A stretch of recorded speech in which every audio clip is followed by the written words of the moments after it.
बहुत पुराने समय की बात है। किसी गांव में जमुना नाम की एक बूढ़ी औरत रहती थी। वह अपनी गाय राम प्यारी को चारा डालते हुए बोली, राम प्यारी, यह ले हरी हरी घास खा। तू गर्भवती है, पेट भरकर खाएगी तो तेरा बच्चा स्वस्थ पैदा होगा। मुझ बुढ़िया का एक तू ही तो सहारा है। राम प्यारी गाय ने मन ही मन सोचा, और मेरा सहारा तुम हो माँ, कितना ख्याल रखती हो मेरा। जमुना अपनी गाय राम प्यारी को अपनी बेटी जैसा प्यार करती थी, और उधर राम प्यारी भी जमुना को अपनी माँ जैसी ही समझती थी। दोनों का रिश्ता माँ बेटी जैसा था, मगर यह रिश्ता ज्यादा दिनों तक न रह सका। एक दिन अचानक ही जमुना चल बसी और राम प्यारी अनाथ हो गई। राम प्यारी जमुना की चिता के पास खड़ी सोचती है, माँ, तुम तो मुझे अनाथ करके चली गई, अब पता नहीं मुझे कहाँ कहाँ भटकना पड़ेगा। यह कहकर राम प्यारी वहाँ से चल देती है। जमुना धार विचारों की महिला थी, और उसके साथ रहने के कारण राम प्यारी में भी गहरी धार्मिक आस्था पैदा हो गई थी। राम प्यारी महादेव की सच्चे मन से भक्ति करती थी, इसीलिए वह रंभाते हुए शिवलिंग के पास जाकर खड़ी हो जाती है और कहती है, हे महादेव, मेरी जमुना माँ को बैकुंठ में जगह देना है, साथ ही मेरी और मेरे होने वाले बच्चे की रक्षा करना। भोलेनाथ उस दिन के बाद राम प्यारी गांव के पास जंगल में भटकने लगती है। वह भूख लगने पर हरी हरी घास चरती और फिर जंगल में पुराने शिवलिंग के पास आकर आराम करती। सोते, जागते और उठते बैठते वह बस महादेव का नाम ही रटती रहती। ओम नमः शिवाय, ओम नमः शिवाय। एक दिन राम प्यारी को जोर की भूख लग जाती है, तो वह सोचती है, आज तो बहुत भूख लगी है और नदी के पास कोमल कोमल घास खाने का मन है, आज उधर ही जाती हूँ। यह कहकर राम प्यारी कोमल घास की चाह में नदी की तरफ चल पड़ती है। उसी समय घसिया नाम का कसाई जंगल में किसी जानवर का शिकार करने के लिए घूम रहा होता है। घसिया जब राम प्यारी को देखता है तो उसके मन में लालच आ जाता है और वह खुद से कहता है, वाह जी वाह, यह गाय तो बड़ी ही हिष्ट पुष्ट है और गर्भवती भी लगती है। क्यों न इसे घर ले चलूं? जब तक दूध देगी इसका दूध पीऊंगा, और जब दूध देना बंद कर देगी तो इसे काट दूंगा, किसी को पता भी नहीं चलने दूंगा। यही सोचकर घसिया गाय को रस्सी से बांधकर घर ले आता है और सबसे छिपाकर एक छप्पर में बांध देता है। गाय रंभाने लगती है तो घसिया उसके आगे घास डालकर उसकी पीठ पर हाथ फेरते हुए कहता है, अरे मैं एक कसाई हूँ, जानवरों को मारकर उनका मांस बेचना और खाना मेरा पेशा है, पर याद रख, तू जब तक मुझे दूध देती रहेगी मैं तुझे नहीं मारूंगा। कसाई की यह बात सुनकर राम प्यारी बहुत घबरा जाती है, मगर फिर मन को तसल्ली देते हुए खुद से कहती है, अरे भले ये आदमी कसाई है, मगर फिर भी जब तक मैं इसे दूध देती रहूंगी ये मुझे नहीं मारेगा, इसीलिए मैं इसकी बात पर भरोसा कर लेती हूँ। यही सोचकर राम प्यारी शांत भाव से कसाई के घर रहने लगती है। कसाई राम प्यारी की खूब सेवा करता और उसे पौष्टिक आहार देता है। इस कारण कुछ ही दिनों में राम प्यारी की सेहत और भी अच्छी हो जाती है। यह देख राम प्यारी खुश होती है और मन ही मन सोचती है, यह कसाई तो मेरा बहुत ख्याल रखता है। जब मेरा बच्चा जन्म लेगा और मेरे थन में दूध उतरेगा, तब मैं इस कसाई को दोनों वक्त बाल्टी भर भर के दूध दूंगी। मगर घसिया एक कसाई था और इसी कारण उसे हर जानवर में बस मांस ही दिखता था। वह अपने घर कोई जानवर पालता भी था तो उसे काटने के लिए ही पालता था। एक दिन उसके पास मांस का एक बड़ा ऑर्डर आता है तो वह राम प्यारी की ओर देखते हुए कहता है, क्यों न इसको काट कर बेच दूं? किसे पता चलेगा कि मांस गाय का है या जंगली भैंसे का। यही सोचकर कसाई राम प्यारी को काटने के लिए तैयार हो जाता है और राम प्यारी थर थर कांपते हुए महादेव को याद करती है और कहती है, हे महादेव, मैंने तेरी मन से भक्ति की है, मेरी भक्ति की लाज रखो भगवान, और मेरी और मेरे गर्भ में पल रहे मेरे बच्चे की रक्षा करो। राम प्यारी के यह कहते ही शिवलिंग से एक नाग निकलता है और कसाई के घर प्रकट हो गो उसे डस लेता है। आय हाय, नाग ने डस लिया मुझे। अरे, गाय को काटने की बात सोचकर बहुत बड़ा पाप किया मैंने। भगवान ने मुझे मेरे उसी पाप की सजा दी है। हाय रे। यह कहते हुए कसाई वहीं मर जाता है। महादेव के चमत्कार से राम प्यारी कसाई की कैद से आजाद होकर जंगल की ओर चली आती है और कहती है, हे महादेव, तूने मेरे और मेरे बच्चे के प्राण बचाकर हम पर बहुत बड़ा उपकार किया है। उस दिन के बाद राम प्यारी जंगल में ही रहने लगती है। धीरे धीरे बच्चे को जन्म देने का समय निकट आता है तो राम प्यारी का घूमना कम होता जाता है। वह एक पेड़ के नीचे आराम करती और उसी के आसपास चर लेती। वह हर समय अपने होने वाले बच्चे के बारे में सोचती रहती और कहती, मुझे बेटा हो या बेटी, मैं अपने बच्चे को बहुत प्यार दूंगी, अपने बच्चे के साथ खेलूंगी और उसे भी महादेव की भक्ति के लिए प्रेरित करूंगी। एक दिन राम प्यारी घास चरने जाती है तो उसे प्यास सताने लगती है। मुझे तो बहुत प्यास लगी है, पर थक भी तो गई हूँ, फिर नदी पर पानी पीने तो जाना ही पड़ेगा। यही कहकर राम प्यारी नदी पर पानी पीने के लिए चली जाती है। जब वह पानी पी रही होती है तो अचानक ही उस पर एक भूखे बाघ की नजर पड़ जाती है।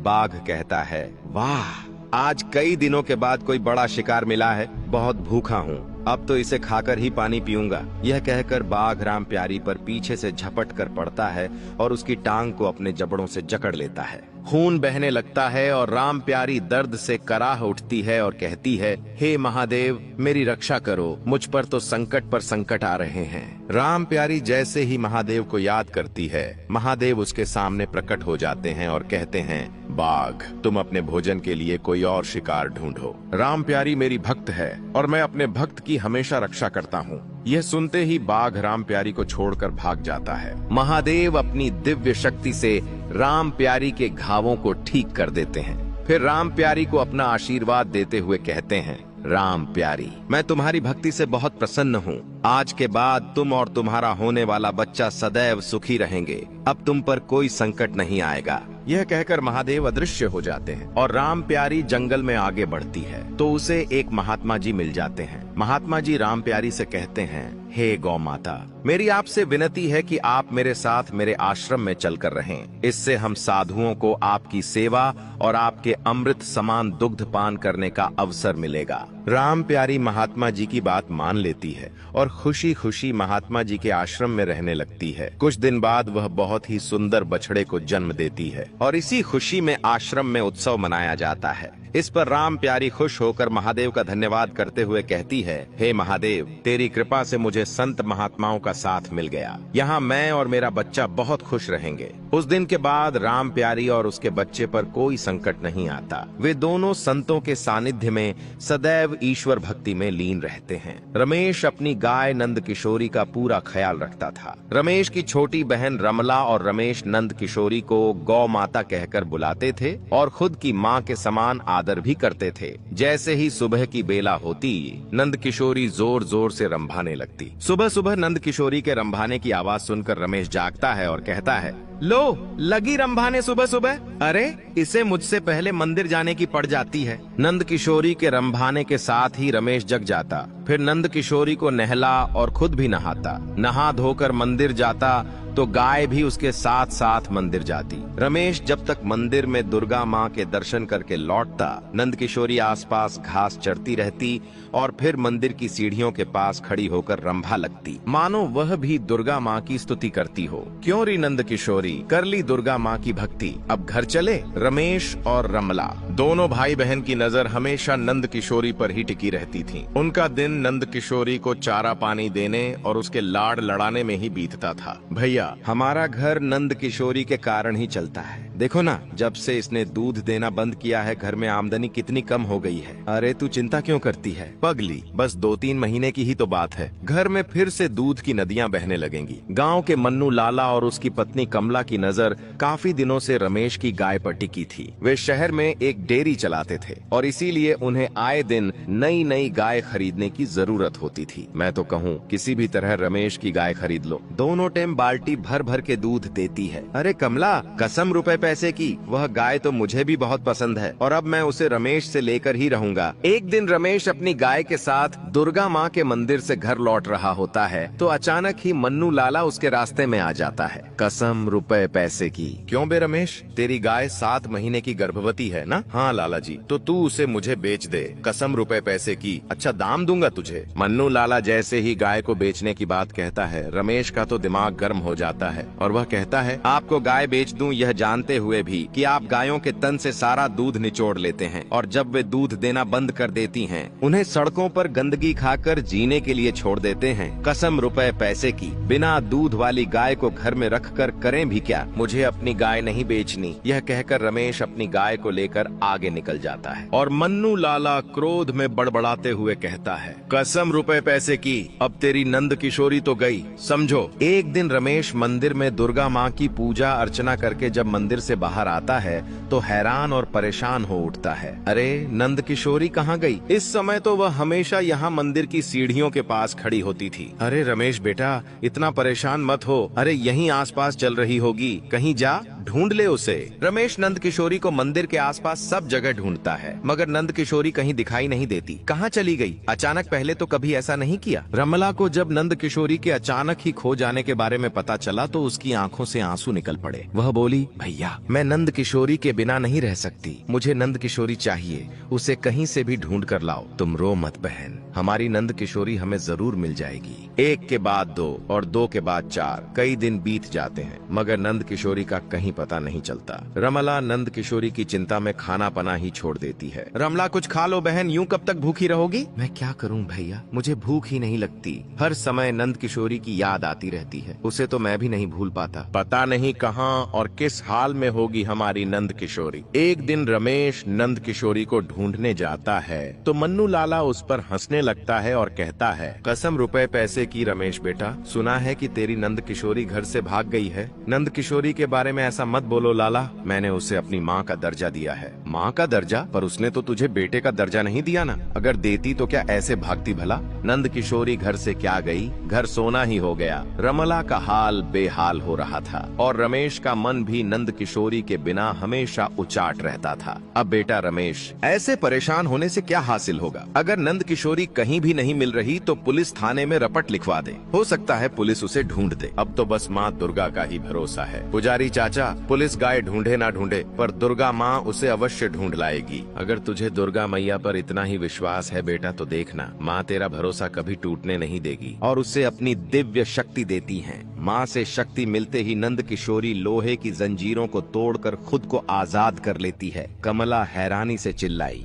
अरे यह क्या, गाय तो भाग रही है, उसे पकड़ो। जी जाएगी तो तभी ना जब मैं इसे जाने दूंगा। यह कहकर मन्नू लाला और उसकी पत्नी नंद किशोरी को वापस घेरने के लिए उसकी तरफ दौड़ते हैं, मगर नंद किशोरी उन्हें अपने सींग पर उठाकर पटकने लगती है। हाय मर गई, मेरी तो कमर ही टूट गई जी। हाय पता नहीं अचानक इसमें इतनी ताकत कहाँ से आ गई। नंद किशोरी लाला की गौशाला से निकलकर रमेश के घर की तरफ दौड़ने लगती है, मगर तभी बीच में मंदिर आ जाता है। नंद किशोरी वहाँ खड़ी होकर रंभाने लगती है। उसका रंभाने सुनते ही रमेश भागते हुए आता है और कहता है, नंद किशोरी, नंद किशोरी तू आ गई। नंद किशोरी फिर जैसे ही रमला को नंद किशोरी के लौट आने की खबर मिलती है, वह भी दौड़ते हुए आती है। रमला नंद किशोरी से लिपट कर कहती है, किशोरी मैं तो तेरे बिना मर ही गई थी, कहाँ चली गई थी तू? नंद किशोरी कहाँ चली गई थी? रमला यह कह ही रही थी कि तभी पीछे से मन्नू लाला और उसकी पत्नी गिरते पड़ते मंदिर के सामने पहुंच जाते हैं। उन दोनों के हाथ पैरों को लकवा मार गया था। हमें माफ कर दो रमेश, हमने ही तेरी नंद किशोरी को चुराया था, हमने यह पाप किया है, इसीलिए तो दुर्गा मैया ने